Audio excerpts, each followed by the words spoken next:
What's up everyone? Welcome back to another video.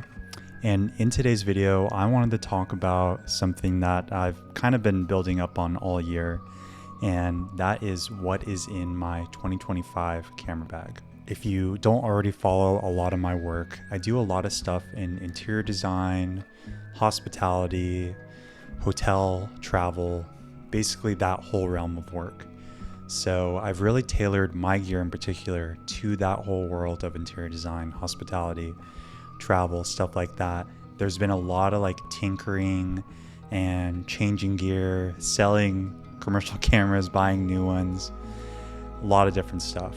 So I'm gonna go over everything that I'm using right now, and who knows, that could change in a couple months, but basically I'll give you my whole rundown on my video setup, my photo setup, what I'm using for tripods, what I'm using for lighting gear. It covers a lot more than what's actually in my bag, but everything that I'm basically using throughout the year in a lot of these photo shoots. Let's hop into things and get started. So basically how I'm gonna run through things is the cameras and then the lenses I'm using with them. We'll start there just to make things easy for you guys. The very first camera I want to talk about is my Leica M10. Now this is kind of my daily shooter whenever I'm traveling and I don't want to, pack my entire commercial photography camera setup. I'm using this camera. Most versatile and honestly probably my favorite camera just because of it's so small, I can bring it everywhere. All those versatile shots that I want are amazing, and it's a Leica, so that's always fun as well. With the M10, I am using a Summilux 15mm 1.4. Now, I would say that this has been my favorite lens for the last year or so, ever since I bought it. 50mm in particular is just, I really like the focal length. It's great for portraits. F-stop at like 5.6 or maybe even higher. It's still really great for interiors and a lot of those interior details. So very versatile lens. I feel like when you're at 1.4 on the lens, you get this super nice, like painting-esque type of bokeh in your background. And that's something I really love. Coming from a very film background where I used to shoot a ton on 35mm, 120mm film, even 16mm film, I feel like this lens in particular has the closest look to a film-like look just from your base files without editing. Loving that lens with the Leica M10, and yeah, definitely my daily travel camera. Next on my list is the Sony FX3. I've had this Sony FX3 for about, I want to say 2 years now. So it's been quite a while. And if you watched one of my recent videos of our trip to Europe in the fall, we went through Scotland and then we went to England and then we ended up going to Denmark as well. That was all shot on the FX3. Amazing camera. I've thought about potentially switching over to the RZ that just came out not long ago. So if you guys are familiar with that, that is an awesome camera. And I really do like the red raw files on it. But I'll get a little more into my setup and why I'm still like on the FX3 at the moment. Amazing camera, would suggest to any filmmaker out there. Some of the highlights of the FX3 is that it has really great low light capabilities. I feel like there's a like dual ISO, I believe, and that's between 800 and 1208 something. Yeah, just very versatile, kind of the same as the Leica M10 in a lot of ways, where I feel like I can bring this in a lot of places. When I'm traveling, I can fit this in my little travel bag very easily. Small, compact in comparison to maybe like a big red camera, not the RZ, but like a red Komodo or something like that. So you still get great image quality in a very small package. Okay, and then for the commercial photo side, what I'm using right now is a Sony A7 RV. So I switched to this camera about 4 or 5 months ago, and I was on the Leica SL2 before, which was also a great camera. But the biggest issue I was having with the Leica SL2 was that I do a lot of stuff where I need to tether. A lot of these interior design shoots, the client or the designer wants to see the exact frame that we're working with. So being able to tether to my MacBook makes it a lot easier for the visuals. megapixels for them. And the Leica SL2, for some reason, even when you update the camera, it would just have a hard time tethering correctly. So that was like very frustrating. I love the camera, besides that one part where the tether was just very frustrating to work with. I've also tried the Leica SL3, and for some reason, the same issue. So hopefully on their next version of the SL, they can fix that. But for the time being, I need something that actually works on a lot of these photo shoots that I'm at. With that, I ended up switching over to the Sony A7RV, which has been a great camera. Tethers right away, 61 megapixels. There's a lot of diversity in lenses, and this is where the FX3 kind of ties in, where I can use a lot of the lenses that I'm using my FX3 now for my Sony A7RV as well. So having that compatibility between lenses between two of my main cameras has been really, really nice. Okay, so now we're gonna get into those lenses in particular that I was just talking about with my Sony. So the first lens that I would say, this is the lens that I'm using for about 60 to 70% of my work, is the Sony 24-70 Mark II G Master. Amazing lens, very versatile. Having that focal length from 24-70 is really nice for a lot of the work that I do. A lot of this interior design stuff, I personally like a wide look of around 24 millimeter. I feel like when you get too wide, it can be like a very distorted look. Sometimes you obviously have to go wider to get the whole space, but I feel like 24 is really good for a wide scene. And then obviously you can crank all the way to 70, which is really great for those detail shots throughout the home. And yeah, just very versatile lens, especially for my video work as well. Having this lens is kind of like, you know, like a Toyota Tacoma or Toyota 4Runner, where it's just like, it's not going to break, it's going to last forever. It's a lens you can really rely on. So I've been loving this lens. And then the other lens that I've been using is the G Master 16-35. So this is where it comes into a lot of the interior design work I do, where we really need that grand wide open shot of the entire space. Having that ability to go all the way down the 16 millimeter to really capture the whole space has been amazing. Sometimes 24 is just not wide enough for the space. So having that versatility from 16 millimeters all the way to 70 millimeters between those two lenses has been amazing. I will say one thing that I do want to add to my lens collection is the Sony 50-150.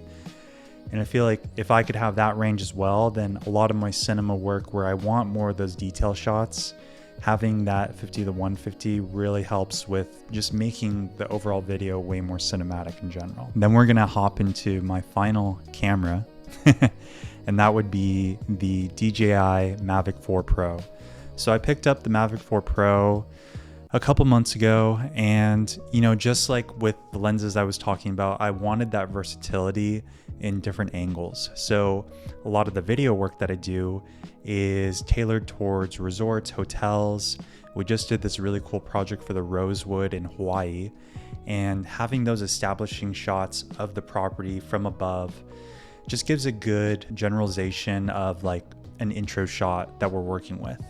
So having that grand drone shot to start, and then getting in with the FX3 and getting really cool detail shots after the drone shot, it just makes for a good variation of angles. I've been loving the drone a lot. I've been wanting to get into drone work more with a lot of the travel stuff that I do. I just think it adds a nice variety of different angles, and yeah, I don't know, it's fun. You know, I love it. It's like you're playing a little video game.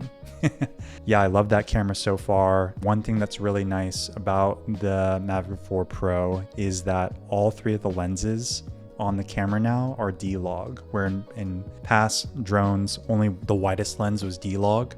So you're able to get a lot more of that dynamic range in colors, and that exact power grade or LUT that you were going for, you can apply more properly to the lenses. Having that variety is really nice. I mean, it's just overall like such a nice camera. Drone, like the drone's nice and the camera's nice. Even like the remote it comes with is like insanely cool. It flips out, and you know, you can put it in vertical mode. Like you can turn the actual monitor vertical, and then the lens will turn vertical, or you can have it horizontal and it'll take horizontal. Really cool what DJI is doing. And for a cinematographer like myself who doesn't have the funds to go and buy an Inspire, which is like a $20,000 drone, having this drone really helps when you're working on these sets where you're like on a bit more of a budget and you don't have an extra 5-10 grand to hire a drone op. So loving it so far and excited to see what I can get with it over the next year. Okay, so now we're gonna hop into lighting gear. Yeah, this has been a very fun topic for me over the last year, especially with doing interior design and a lot of my cinematography work. Having those constant lights has been a game changer for my work. Right now, my main light that I'm using is the Aperture 600X. And yeah, this is just an amazing light for interior design.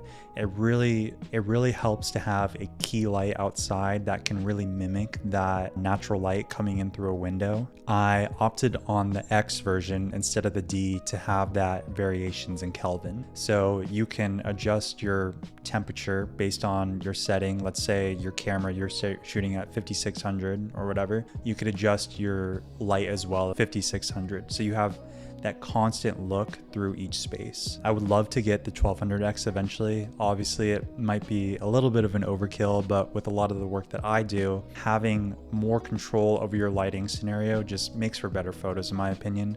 So it would be cool to have the 600X and then the 1200X. I will say with the 600X, I have been using a Fresnel F10, which basically diffuses your light and kind of disperses it more evenly. Essentially, instead, because if you don't use a Fresnel, it's just like a spotlight, essentially. So having the Fresnel gives it more of that soft, dispersed look, and it looks a lot more natural. I would suggest that if you're using a 600X, even a 300 or a 1200, having a Fresnel on the front of your light makes a world of difference. So we'll still be on the topic of interior design gear. The tripod that I use is a Manfrotto 550.